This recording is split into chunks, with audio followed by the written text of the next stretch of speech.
बिहार में विशेष गहन पुनरीक्षण यानी एसआईआर की प्रक्रिया को पूरा कर लिया गया है, जिसकी लिस्ट भी 30 सितंबर को जारी कर दी गई है। लेकिन अब इसी सूची को लेकर चुनाव आयोग और बीजेपी एक बार फिर निशाने पर आ गई हैं। कांग्रेस ने एसआईआर की फाइनल लिस्ट में गड़बड़ी पकड़ ली है, जिसके खुलासे भी पार्टी ने किए हैं। तो क्या है पूरी खबर, देखिए इस रिपोर्ट में। बिहार में एसआईआर प्रक्रिया को पूरा कर चुनाव की तारीखों की घोषणा भी की जा चुकी है। एसआईआर की फाइनल लिस्ट पर चुनाव आयोग की तरफ से कोई भी गड़बड़ी न मिलने का दावा किया गया था, लेकिन अब चुनाव आयोग का ये दावा फीका पड़ता हुआ नजर आ रहा है।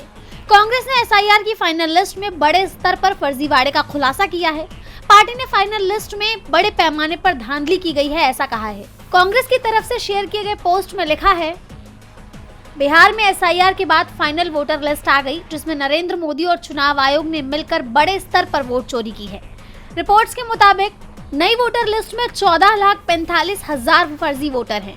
करीब 1.32 करोड़ वोटर फर्जी पतों पर जोड़े गए, जिनकी जान जा चुकी है। उनके नाम फाइनल वोटर लिस्ट में शामिल हैं। एक ही नाम वोटर लिस्ट में कई बार दर्ज हैं।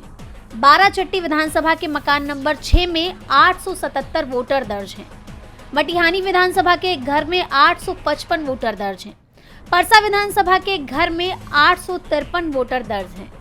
पिपरा विधानसभा के एक मकान में 505 और एक अन्य घर में 442 वोटर दर्ज हैं। इतना ही नहीं, पोस्ट में आगे लिखा गया है कि नई लिस्ट आने के बाद साफ हो गया है कि नरेंद्र मोदी और चुनाव आयोग वोट चोरी में लगे हैं और एसआईआर इनका नया हथियार है। लेकिन नरेंद्र मोदी याद रखें, उनका वोट चोरी का खेल जनता समझ चुकी है और चुनाव में जवाब देगी। विपक्ष ने वोट चोरी के खिलाफ लंबे समय से मोर्चा खोला हुआ है। कांग्रेस ने पहले ही चेता दिया था कि अगर एसआईआर की फाइनल लिस्ट में कोई भी धांधली मिली तो चुनाव आयोग और बीजेपी को घेरने का काम शुरू कर दिया जाएगा। वहीं अब विपक्ष ने फाइनल लिस्ट में गड़बड़ियों को ढूंढ निकाला है, जिसके चलते चुनाव आयोग और बीजेपी एक बार फिर सवालों के कटघरे में है। वहीं अब देखने वाली बात यह है कि क्या विपक्ष के इन दावों पर एसआईआर में फिर से सुधार होंगे या इसी सूची पर बिहार चुनाव को संपन्न कराया जाएगा। डीबी लाइव की रिपोर्ट।